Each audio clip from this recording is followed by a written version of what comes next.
పూర్వకాలంలో గౌతమ్ మహర్షి అనే గొప్ప ఋషి ఉండేవాడు. ఆయన భార్య పేరు అహల్య. అహల్య అత్యంత పుణ్యవంతురాలు మరియు పవిత్రురాలు.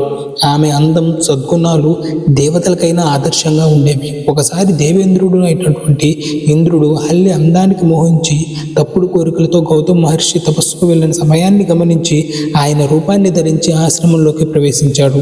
అహల్య మొదట తన భర్తే అని నమ్మింది, అతనితో గడిపింది. కానీ కొంచెం సేపు తర్వాత నిజం తెలిసిన వెంటనే ఆమె తమ తప్పును గ్రహించి బాధపడింది. ఆమె లోపల నుంచి పశ్చాత్తాపం మొదలైంది. అదే సమయంలో గౌతమ్ మహర్షి ఆశ్రమానికి వచ్చాడు.